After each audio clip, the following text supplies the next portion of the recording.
Saudara, Partai Solidaritas Indonesia atau PSI menggelar kongres pada 19 dan 20 Juli untuk mencari ketua umum baru. Presiden Prabowo Subianto dan Presiden ke-7 Republik Indonesia Joko Widodo dijadwalkan akan hadir.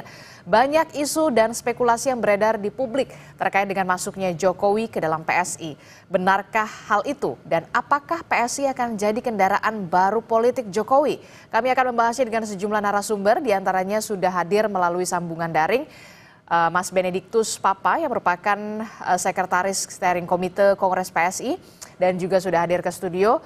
Ada Bung Saidiman Ahmad, Program Manager Saiful Mujani Research and Consulting. Selamat pagi, Bung Saidiman. Selamat pagi. Ya, kemudian juga ada Mas Beni. Selamat pagi, Mas Beni. Selamat pagi, Mbak. Ya, Mas Beni, ini saya tahu pasti lagi sibuk-sibuknya menyiapkan kongres di 19 dan juga 20 Juli besok begitu ya. Nah, saya mau tanya dulu nih, kenapa ya kok dilakukannya di Solo? Solo itu kan identik dengan Joko Widodo sebenarnya. Kenapa nih dilakukan di Solo kongresnya? Nggak di Jakarta atau di daerah lain ya?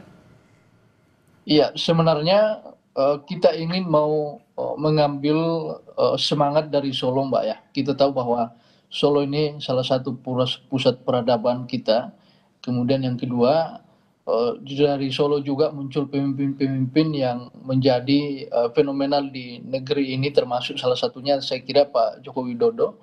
Sehingga tentu kami ingin mengambil momentum itu untuk menjadi awal bagi Partai PSI untuk bagaimana ke depan membangun partai, seluruh kader-kader ikut membangun partai dengan mengambil semangat tadi itu, semangat dari Solo, kemudian mengambil nilai-nilai perjuangan dari tokoh-tokoh yang lahir dari Solo. Oke, gitu, jadi ada backgroundnya kenapa kemudian Solo dipilih menjadi lokasi Kongres PSI begitu ya. Apalagi kayaknya kok tepat banget ya, kebetulan sekali begitu. PSI kan juga mau rebranding ya, benar ya? Logo barunya sudah ada, kemudian bahkan ada ungkapan partai super terbuka. Bagaimana nih ceritanya nih, Mas Beni? Iya, jadi memang pertama partai super terbuka pertama disampaikan oleh saya kira Pak Jokowi. Kita tahu bersama bahwa Pak Jokowi menginginkan suatu partai yang betul-betul terbuka, dalam artian partai yang memang menjadi milik seluruh anggota, partai yang dalam keputusan-keputusan strategis anggota juga memiliki kesempatan untuk menyampaikan pendapatnya, dan saya kira itu bagus untuk proses politik kita. Dan sehingga ketika di DPP Mas Ketum juga punya pemikiran yang sama bahwa PSI ini mesti dibuka dengan seluas-luasnya kepada seluruh anggota, sehingga anggota juga merasa bahwa partai ini milik mereka. Jadi partai ini tidak hanya milik segelintir orang, tapi memang anggota merasa bahwa kami juga dilibatkan, anggota juga diberikan tempat yang betul-betul bisa membangun partai secara maksimal, dan itu yang sedang kita lakukan hari ini dengan konsep pemilu raya. Bayangkan Mbak, ini partai yang pertama yang kemudian memberikan kesempatan kepada seluruh anggota yang sudah diverifikasi, 187.306 anggota itu memberikan suaranya, mendapatkan hak yang sama untuk menentukan siapa ketua umumnya. Dan saya kira ini menjadi contoh yang bagus untuk kita ya, memberikan keleluasaan kepada anggota untuk menentukan sendiri. Saya kira keputusan-keputusan partai kan juga mesti melibatkan anggota, karena bagaimanapun juga kekuatan partai itu adalah anggota itu sendiri. Itu satu. Yang kedua, rebranding partai yang kami dorong hari ini salah satunya juga adalah pergantian logo yang tanggal 20 nanti secara resmi akan di launching. Kami berharap bahwa dengan logo yang baru ini juga menjadi semangat yang baru untuk kader-kader partai PSI dimanapun, untuk bagaimana semakin solid, dan juga ya tentu dengan logo yang baru kami ingin mengambil nilai-nilai di situ, bahwa partai juga mesti dibangun dengan satu kebijaksanaan, satu keluasan yang tentu kita ingin bahwa seluruh kader mengadopsi nilai-nilai itu, yang pada akhirnya nanti kita ingin bahwa partai ini betul-betul bisa menjadi corong ya aspirasi masyarakat yang bisa diandalkan gitu.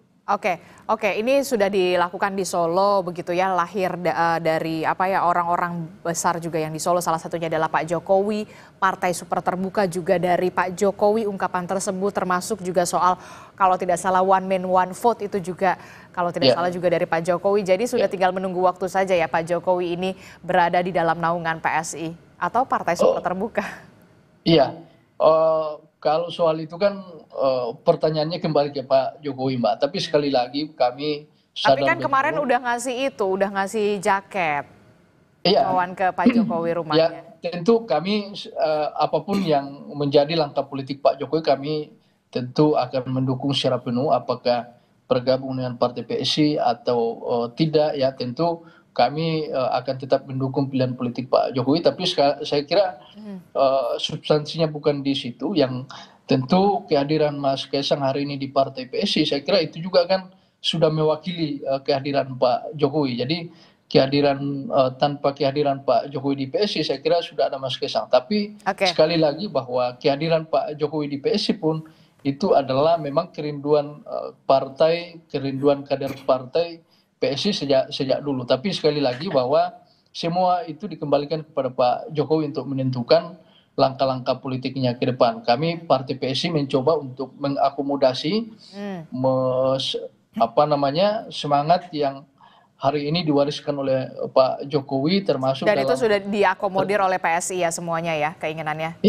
Iya, termasuk dengan sistem pemilihan terbuka ini saya kira itu juga mengadopsi pemikiran-pemikiran Pak Jokowi dan ya kami ingin menampilkan bahwa semangat yang dibangun Partai PSI hari ini itu adalah semangat Pak Jokowi, Mbak. Oke, baik. Saya ke Bung Saidiman dulu ya. Saya bergeser dulu ya, Mas Pedi. Bung Saidiman, sudah bisa dipastikan Joko Widodo akan berkendara di partai politik PSI? Sudah hampir bisa dipastikan?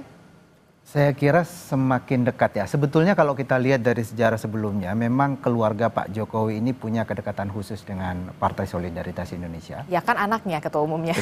Bahkan sebelumnya, bahkan sebelum Mas Kaisang masuk, saya mendengar bahwa sebenarnya keluarga Pak Jokowi ini sejak 2019 itu cenderung orientasi politiknya ke PSI gitu ya. Karena sementara di sisi yang lain PSI sendiri kan kalau kita lihat dalam pidato-pidato dan klaim-klaim dari para pengurus PSI itu kan selalu melihat Pak Jokowi ketika itu, kemudian ada Pak Ahok, ada Pak Ridwan Kamil ketika itu. Jadi sosok-sosok yang ketika itu dianggap sebagai figur-figur politik yang bersih membawa perubahan, itu menjadi figur-figur yang menjadi panutan partai anak muda PSI ini ketika itu. Jadi mereka sedari awal itu menjadikan Pak Jokowi itu sebagai model gitu ya. Role model. Jadi kalau kemudian sekarang PSI dan Pak Jokowi semakin dekat, itu presidennya ada. Jauh sebelum Mas Kaisang menjadi ketua umum. Nah, kalau di hari-hari ini sudah makin terlihat jelas lah ya. Persoalannya pada Pak Jokowi sebelumnya itu kan seperti tidak mau menunjukkan sikap politiknya secara lebih jelas gitu. Saya kira itu juga salah satu faktor kenapa efek ekor jas Pak Jokowi pada PSI pada pemilu legislatif sebelumnya itu tidak terlalu terlihat, tidak maksimal lah, walaupun naik 100% kan. Jadi dari 1,9 menjadi 2,8% itu kenaikan yang sudah luar biasa. Nah, menurut saya sekarang ini momentum yang tepat untuk Pak Jokowi untuk kemudian lebih mengeksplisitkan ya posisi politiknya dalam hal ini partai-partai politik. Dan kalau kita lihat sejumlah partai politik kan diisukan dekat dengan Pak Jokowi kan, ada Gerindra, ada Golkar ketika itu. Tetapi saya kira di partai-partai besar itu ada persoalannya masing-masing. Di sana sudah ada pemiliknya. Nah, sudah ada pemilik sahamnya, ya, ibarat perusahaan. Menurut saya PSI adalah rumah yang sangat cocok untuk Pak Jokowi. Dan ini momentum yang tepat untuk Pak Jokowi lebih eksplisit. Oke, ini momentum yang tepat kemudian untuk memperjelas sikap politik dari seorang Joko Widodo dan ini juga bisa menjadi apa ya upaya untuk meningkatkan lagi untuk di 2029 agar PSI ini untuk bisa apa ya paling tidak masuk parlemen lah gitu ya. Ini jadi salah satu upaya juga. Saya kira ya sejak awal. Jadi Pak, kalau kita lihat pemilu kemarin kan 2024 PSI berusaha sekali mengidentifikasi diri sebagai partainya Pak Jokowi kan. Ya saya kira itu wajar karena Pak Jokowi ketika itu sangat populer, approval ratingnya di atas 70%, bahkan sampai 80%-nya di beberapa bulan menjelang pemilihan umum ketika itu. Jadi wajar kalau ada partai politik yang ingin mengidentifikasi diri sebagai bagian dari kubu politik Pak Jokowi. Nah, kalau kemudian menurut saya kalau Pak Jokowi lebih eksplisit sekarang, walaupun sudah tidak menjadi presiden, tetapi setidaknya masih punya sisa-sisa atau masih punya banyak pendukung lah di tingkat bawah gitu. Relawan-relawan. Relawan-relawan, orang-orang yang puas dengan kinerja Pak Jokowi sebelumnya. Menurut saya kalau Pak Jokowi secara eksplisit ada di partai ini, menurut saya ini akan punya dampak elektoral. Ya, setidaknya ini bisa lebih memperkuat PSI. PSI kan sebenarnya kalau kita lihat dari 2019 ke 2024 itu sudah mengalami perkembangan yang sangat signifikan sebetulnya. Walaupun belum lolos ke parlemen pusat, tapi misalnya kalau kita ukur dari parlemen di daerah gitu kan naiknya sampai 200% itu, dari sekitar 60 kursi DPRD menjadi 180 kursi.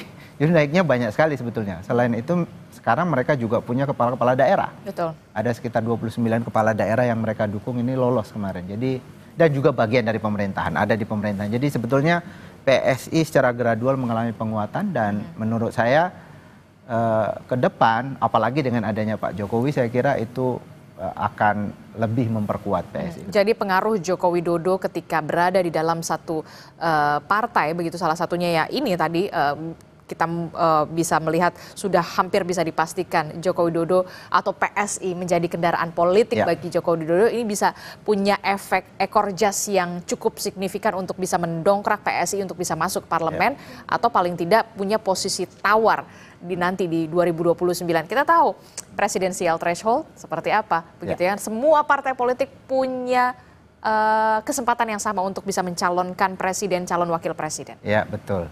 Kalau kita lihat tradisi di dalam politik kita, memang ada salah satu tradisi dalam partai politik kita. Partai-partai politik yang besar itu adalah mereka yang punya tokoh karismatik gitu ya. Kita bisa melis hampir semua partai gitu ya. Di PDIP ada Bu Mega, Gerindra ada Pak Prabowo, dulu ada Hanura, ada Pak Wiranto, dan seterusnya. PAN dulu ada Amin Rais di sana. Jadi ada tradisi politik kita di mana partai politik yang bisa berkembang dengan cepat, meraih dukungan yang lebih serius, itu adalah mereka yang punya tokoh-tokoh karismatik. Menurut saya PSI sampai hari ini kan belum. Jadi memang ini momentum yang tepat sekali. Menurut saya ini momentum yang tepat ya. Selain itu ya kalau kita lihat dari kesejarahan tadi memang punya kedekatan gitu ya. Dan sangat penting buat partai seperti PSI untuk punya figur seperti populer Pak Jokowi. Oke, jadi saya kembali mengingat begitu ya, kalau di PDI Perjuangan ada Bu Mega, Bu Mega, kemudian ada Mbak Puan, kemudian di Partai Demokrat ada Pak SBY dan Mas AHY. Apakah mungkin kemudian posisi-posisi ini juga akan punya pola yang sama di PSI begitu ya? Ada Pak Jokowi, ada Kaesang begitu ya. Nah, yang paling menurut saya menurut Anda possible posisi yang ada di PSI untuk ditempati oleh seorang Joko Widodo, Ketua Dewan Pembina atau seperti apa yang paling possible menurut Anda? Bisa saja, tetapi kita mungkin harus melihat juga ADART mereka. Apakah Ketua Dewan Pembina sekarang yang dipegang oleh Jeffrey Giovanni atau siapa begitu, itu bisa digantikan atau tidak? Seingat saya di dalam ADART PSI agak lebih strict soal posisi Dewan Pembina. Tapi di dalam Kongres atau di dalam musyawarah nasional tentu saja semua hal bisa diubah untuk mengakomodir perubahan politik. Oke, saya tanya dulu berarti ke Mas Benny. Mas Benny, ini gimana soal ADART, soal penempatan Ketua Dewan Pembina, aturannya seperti apa? Haruskah kemudian masuk dulu ke dalam Partai Solidaritas Indonesia, punya kartu anggota, atau seperti apa sebenarnya? Dewan Pembina PSI ini bagaimana sebenarnya strukturnya kalau menurut dari PSI sendiri, Mas Benny? Iya, saya kira ini kan Kongres ini kan besok baru pembukaan, Pak. Jadi saya kira segala sesuatu juga akan dibahas dalam Kongres, termasuk bagaimana strategi bagi Partai PSI untuk memastikan bahwa di 2029 ini kita punya persiapan yang matang untuk menyongsong agenda pemilu yang akan datang. Jadi dalam Kongres nanti semua akan dibicarakan, termasuk misalnya terkait dengan beberapa hal yang mungkin akan dirubah. Tapi sekali lagi bahwa kami tidak ingin mendahului forum Kongres. Nanti di Kongres kita akan lihat bagaimana perkembangannya. Tapi Terkait dengan Dewan Pembina tadi, saya kira selama ini kan kita tahu bersama bahwa Dewan Pembina itu diisi oleh para pendiri partai PSI. Jadi sampai sekarang juga masih seperti itu. Apakah nanti di Kongres ada perubahan atau tidak? Ya kita tunggu saja nanti di Kongres. Tapi kami tidak ingin berandai-andai.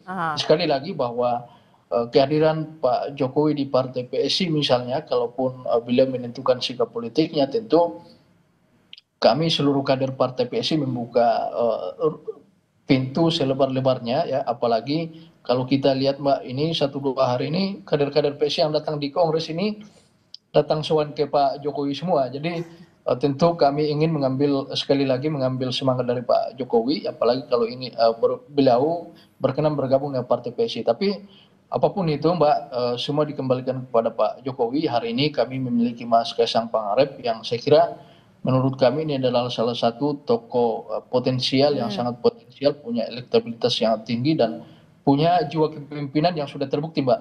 Selama 2 tahun memimpin partai PSI, saya kira Mas Kaisang membuktikan bahwa beliau bisa memberikan kemajuan-kemajuan yang signifikan untuk partai PSI, termasuk dalam agenda pemilu 2024 kemarin, kemudian di pilkada saya kira hasilnya sangat signifikan, dan semangat inilah juga yang memberikan optimisme bagi seluruh kader PSI bahwa partai kita yang hari ini akan bergerak ke atas ya, tentu dengan dukungan dari seluruh anggota partai PSI yang hari ini kita libatkan dalam proses pemilu raya. Oke, kenapa saya tanyakan itu karena banyak sekali santer banget begitu ya, santer sekali soal posisi Joko Widodo di Partai Solidaritas Indonesia begitu ya di Kongres ini.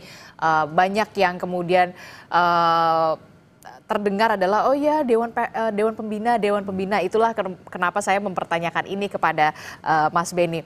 Termasuk juga soal rebranding. Rebranding ini menjadi menarik sekali begitu ya di menjelang Kongres PSI ini ada perubahan logo ya kan, perubahan logo begitu. Kalau di perusahaan aja rebranding itu kan sesuatu hal yang punya arti yang penting begitu ya. Nah kalau dari PSI sendiri untuk rebranding tidak hanya soal logo tapi juga nanti soal kepengurusan begitu ya, one man one vote begitu. Nah ini seperti apa soal rebranding ini sendiri nantinya? Apa yang bisa diharapkan? Saya kira rebranding termasuk dalam perubahan logo. Nanti tanggal 20 kami akan umumkan di depan Bapak Presiden, karena per hari ini Bapak Presiden sudah confirm untuk hadir di tanggal 20. Kami ingin memberikan kepada seluruh yang hadir di Kongres, kami ingin memperlihatkan bahwa Partai PSI akan ada rebranding ya, termasuk logo. Tentu ini tidak hanya secara simbolis Mbak ya, tapi sekali lagi bahwa kami ingin mengambil secara substansi dari perubahan logo, bahwa ini adalah perubahan yang ingin mendekatkan Partai PSI dengan perkembangan zaman.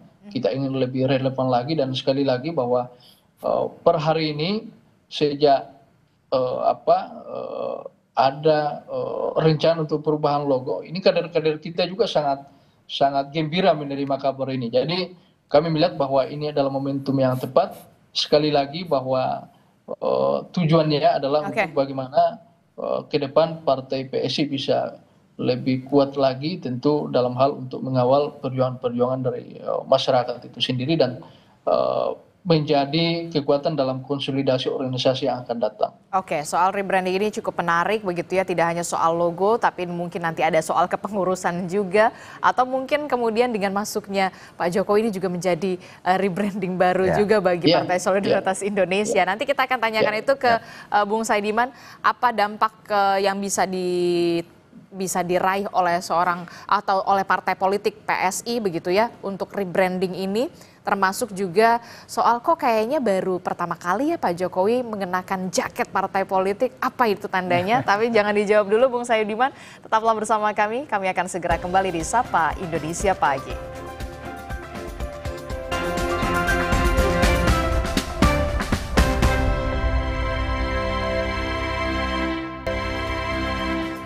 Terima kasih Anda masih bersama kami di Sapa Indonesia Pagi. Saudara, kita masih membahas soal bagaimana jelang Kongres Partai Solidaritas Indonesia yang kita tahu akan diselenggarakan di Solo dan direncanakan bahwa Presiden ke-7 Republik Indonesia Joko Widodo yang juga merupakan ayahanda dari Ketua Umum Kaisang Pangarep ini akan dijadwalkan hadir untuk juga memberikan dialog, ada sesi dialog di sana.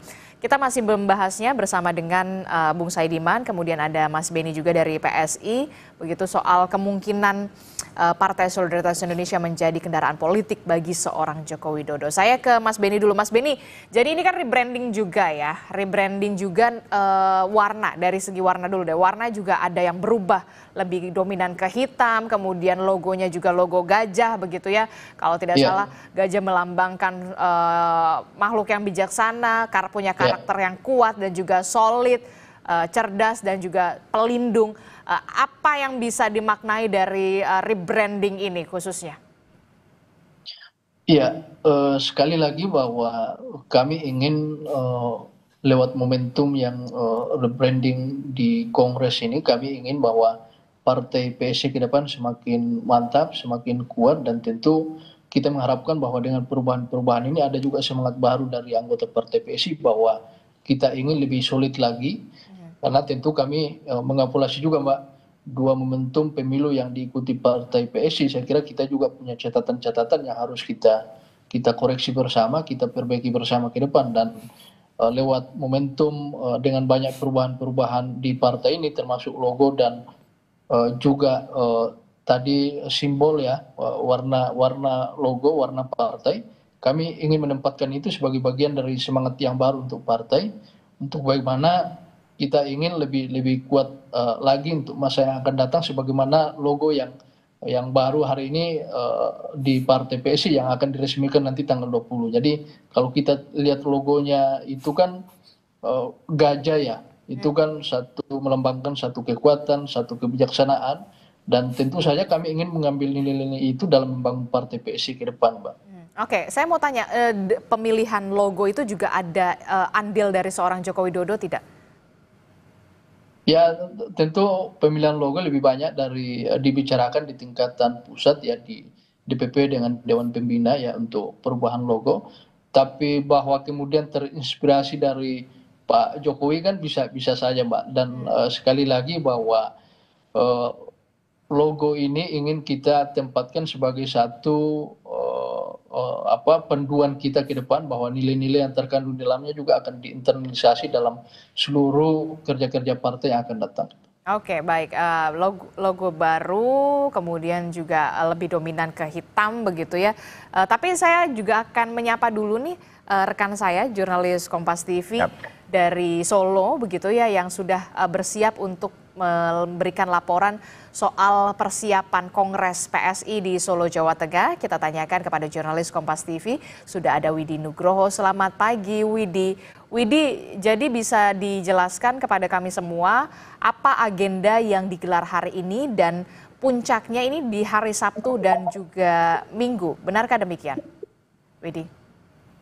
Ya, Adisti dan saudara, selamat pagi. Saat ini saya berada di tempat di belakang saya ini adalah venue yang akan digunakan untuk Kongres PSI pada hari Sabtu besok. Ada dua tempat. Yang pertama di Geraha Sabah, yang kedua adalah di Edutorium UMS. Di hari Sabtu besok akan ada acara di Geraha Sabah ini, tepatnya di belakang saya ini, mulai dari sidang-sidang, pembukaan sidang-sidang, kemudian pengukuhan Ketua Umum yang terpilih, dan juga nanti akan ada sesi bersama Presiden ke-7 Joko Widodo di sore hari.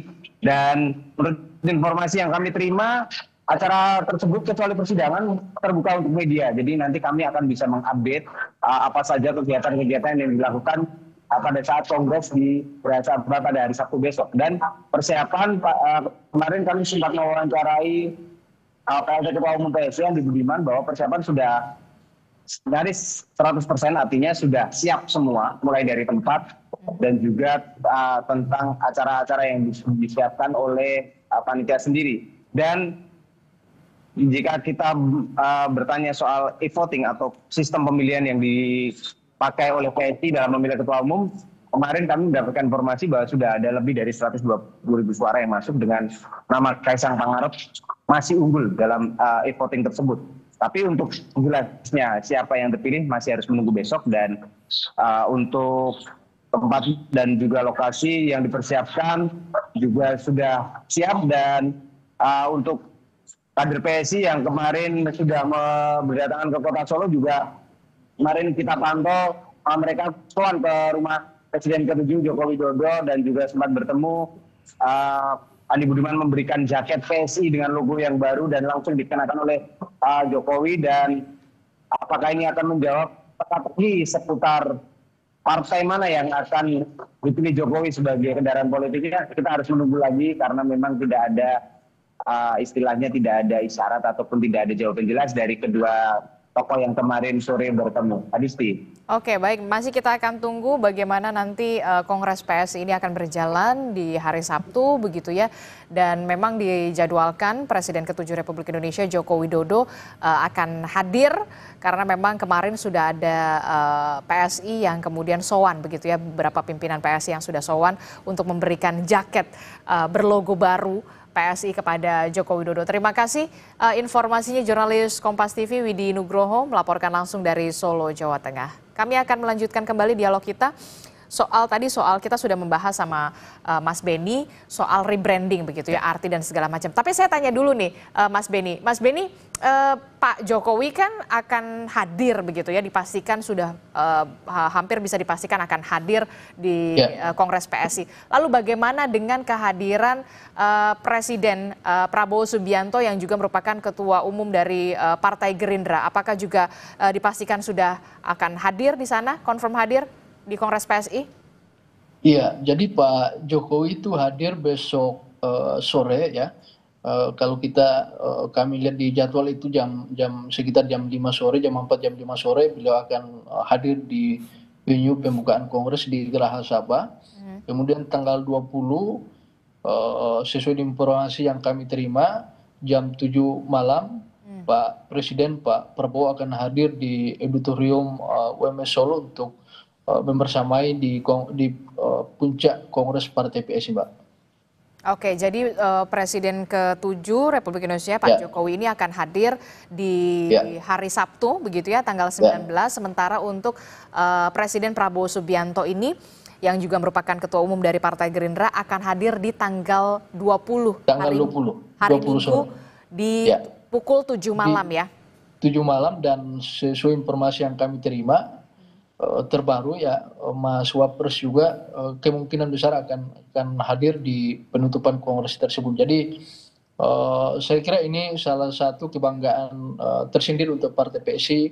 Bapak Presiden Pak Prabowo berkenan hadir, kemudian Mas Wapres, kemudian tokoh-tokoh partai politik yang hari ini beberapa sudah konfirmasi untuk hadir. Tentu ini menambah semangat bagi seluruh kader PSI yang datang di kongres bahwa kita dengan bersama solid untuk mendukung kepemimpinan Pak Prabowo dan Mas Gibran ke depan. Oke, baik. Menarik sekali begitu ya soal kongres jelang persiapan Kongres PSI ini begitu ya. Pak Jokowi hadir di tanggal 19, kemudian Pak Presiden Prabowo Subianto juga akan hadir di tanggal 20-nya. Sudah pasti juga ada Mas Gibran Rakabuming Raka, Wakil Presiden. Ini menarik sekali dengan adanya kehadiran tokoh-tokoh penting ini semua. Iya, tentu saja itu sangat menarik dan juga sebenarnya sudah bisa diduga juga karena kan terutama dalam pemilihan terakhir PSI ini posisinya cukup penting buat Prabowo. Bergabungnya PSI mendukung Prabowo itu seperti menandakan pembalikan konstelasi politik di mana PSI sebelumnya itu sangat kritis, menjadi partai yang paling kritis sama Pak Prabowo. Jadi bergabungnya partai ini ke sana itu kemudian sedikit banyak yang mengubah image Pak Prabowo, terutama di kalangan mereka yang sebelumnya sangat kritis. Karena itu saya kira PSI cukup banyak menyumbang kesan atau rebranding Pak Prabowo juga ketika itu, dari yang sebelumnya sangat keras menjadi lebih lembut, menjadi lebih bersahabat dengan semua dan seterusnya. Jadi penting untuk kehadiran Pak Prabowo di sana dan tokoh-tokoh yang lain. Tapi bagi PSI saya kira ini juga menunjukkan bahwa saya kira PSI sekarang agak sudah berbeda dengan beberapa tahun yang lalu. PSI sekarang menduduki posisi yang cukup penting. Selain tadi capaian-capaian politik, juga di sana ada Pak Jokowi. Pak Jokowi semakin kental ada di sana, dan bagaimanapun Pak Jokowi ini adalah salah satu presiden yang sangat populer, punya masa pendukung tingkat bawah yang cukup mengakar ya, karena 10 tahun di dalam pemerintahan dan dinilai cukup sukses. Jadi saya kira itu penting kehadiran kehadiran dari para tokoh itu menggambarkan situasi politik yang ada sekarang, di mana PSI sudah semakin memegang peranan yang cukup penting di dalam pemerintahan sekarang. Oke, jadi PSI juga punya peran yang cukup penting sekarang di pemerintahan, walaupun memang secara ini belum masuk ke parlemen, belum masuk parlemen. Tapi kemudian kita lihat di pemerintahan sudah ada lah orang-orangnya, begitu ya. Dan itu tadi saya menyebutkan bahwa ada peningkatan suara yang cukup signifikan. Sekarang ada sekitar 180 kursi di DPRD daerah yang mereka pegang, kemudian ada 29 kepala daerah, itu juga harus dihitung gitu ya. Selain itu juga ada Pak Jokowi yang sebelumnya itu belum maksimal perannya atau belum maksimal efeknya terhadap partai ini. Belum terlihat jelas begitu ya. Kalau ini mungkin sudah jelas banget begitu ya. Sudah jelas banget, dan karena memang udah dipakein loh jaket PSI ini, kalau tidak salah baru pertama kali loh Pak Jokowi pakai jaket berlambang partai politik. Kalau sebelumnya kan hanya sesuai warna saja. Ke acaranya Golkar pakainya warna kuning begitu. Kalau ini kan sudah semakin jelas, nyata terlihat. Ya, dan kalau kita lihat ya pemilihan warna dari PSI tadi dijelaskan bahwa warna yang dominan adalah hitam dan putih. Kemudian ada mungkin ya ada merah sedikit begitu ya. Hitam dan putih adalah warna Pak Jokowi sebetulnya kalau kita lihat sejauh ini. Dan juga pemilihan gajah, saya melihat bahwa pemilihan gajah ini mungkin menarik juga kalau kita amati ya. Gajah dalam mitologi Jawa itu kan sangat penting. Bahkan dia adalah salah satu dewa, Ganesha gitu ya. Dan ini diakui oleh masyarakat Hindu Jawa sebelumnya. Jadi sangat penting. Apalagi kalau kita lihat sejarah di dalam kerajaan-kerajaan Jawa itu penggunaan gajah itu sangat penting. Itu menandakan kebesaran seorang raja atau kebesaran kerajaan dan juga kebijaksanaan. Bahkan kita tahu pasukan elit kerajaan Majapahit itu juga pakai gajah dan seterusnya. Dan kalau kita lihat karakter Pak Jokowi ini kan sangat ingin menampilkan atau sangat kental nuansa kejawaannya sebenarnya. Jadi kita melihat di sini baik dari sisi pemilihan warna, kemudian dari sisi logo, itu menunjukkan kedekatan PSI dengan Pak Jokowi itu semakin terlihat, semakin kental. Apalagi dengan Pak Jokowi memakai jaket PSI itu sendiri.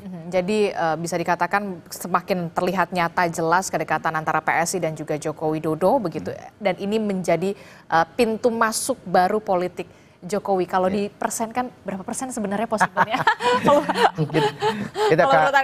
dari kacamata Anda, udah bukan 50-50 nih kayaknya nih. Udah terlihat jelas banget soalnya.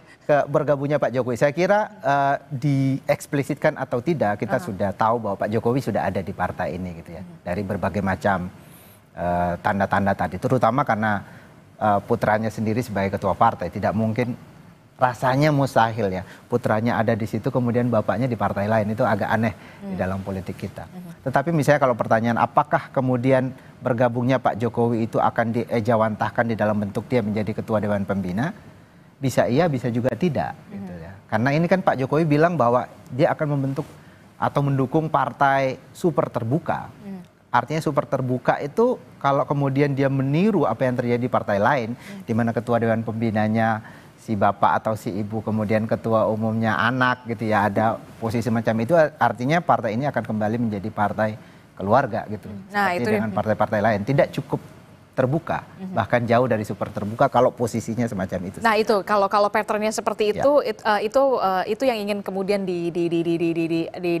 ditepi sedikit begitu ya? Ya mestinya tidak terjadi. Mestinya tidak terjadi. Oke, nanti kita melihat bagaimana jalannya Kongres PSI juga. Mas Beni, terakhir Mas Beni, ini selain yang paling menarik untuk dibahas adalah soal Kongres PSI menjadi pintu masuk baru politik Jokowi atau semacamnya begitu, dan kemungkinan PSI ini bisa Jokowi bergabung dengan PSI begitu. Tapi yang kemudian juga menjadi catatan penting adalah soal pemilihan ketua umum. Selain Mas Kaesang, sebenarnya kan ada 2 lagi. Nah, ini gimana nih perkembangannya? 2 lagi ini siapa sajakah kemudian yang menjadi rival juga dari Kaesang untuk bersaing menduduki jabatan ketua umum PSI? Iya, saya kira kan calon ketua umum kita kan hari ini 3 ya Mbak ya. Satu itu Bro Roni Sinaga, saya kira beliau itu aktif di media, salah satu aktivis juga. Kemudian yang kedua tentu saja Mas Kaesang Pangarep, dan yang ketiga itu adalah Bro Agus Mulyono Herlambang. Dengan background santri, beliau adalah mantan aktivis di organisasi mahasiswa berlatar belakang NU. Saya kira sebenarnya ketiga kandidat ini punya punya gestuk yang berbeda-beda ya, punya latar belakang yang berbeda-beda. Tentu itu bisa menjadi kekuatan yang berbeda-beda juga, dan saya kira kalau kemarin kami lihat di angka 120.000 suara yang masuk, kedua orang ini juga sangat kompetitif ya. Jadi memang Mas Kaesang memimpin dari perolehan suara, apalagi kita tahu bahwa basis suara Mas Kaesang itu kan relatif kebanyakan di Jawa ya. Ada di Jakarta, kemudian Jawa Tengah dan Jawa Timur, kemudian di Sulawesi dan Kalimantan. Tapi juga Bro Ron sama Mas Agus itu juga bisa mencuri suara-suara yang ada di basis-basis Mas Kaesang, termasuk di Jawa Timur, kemudian di Jogja. Jadi kita melihat bahwa memang ini memiliki animo yang luar biasa dari pemilih kita, dari 187 DPT yang kita umumkan. Dan 2 caketum yang lain, Bro Ron dan Mas Agus, sampai hari ini juga bersengketa di posisi kedua ya. Jadi memang kita masih tunggu sampai malam nanti siapa yang betul-betul unggul sampai di detik-detik terakhir. Tapi sekali lagi bahwa semua masih berubah karena suara juga yang belum masuk, masih kalau kita hitungan full berarti masih ada sekitar 60.300 lebih yang belum memilih, dan saya kira hari ini bisa dikatakan bahwa ini adalah hari terakhir untuk pemilihan, dan saya pikir semua yang belum memilih akan menentukan pilihannya hari ini, dan itu akan menentukan akan merubah konstelasi siapa yang akan memenangkan calon ketua umum nantinya. Oke, kita akan lihat siapa yang paling berpeluang menjadi ketua umum PSI, walaupun kita juga sudah tahu begitu sebenarnya begitu. Tapi ya dengan adanya e-voting ini begitu ya, menjadikan keterbukaan begitu sesuai dengan inisiasi juga dari Pak Jokowi begitu untuk menjadi partai super terbuka. Kita akan tunggu bagaimana jalannya Kongres PSI. Terima kasih Mas Beni dari Partai Solidaritas Indonesia sudah bergabung bersama kami. Kemudian ada Bung Saiman dari SMRC sudah bergabung bersama kami. Selamat pagi Bapak-bapak, sehat selalu. Assalamualaikum warahmatullahi wabarakatuh.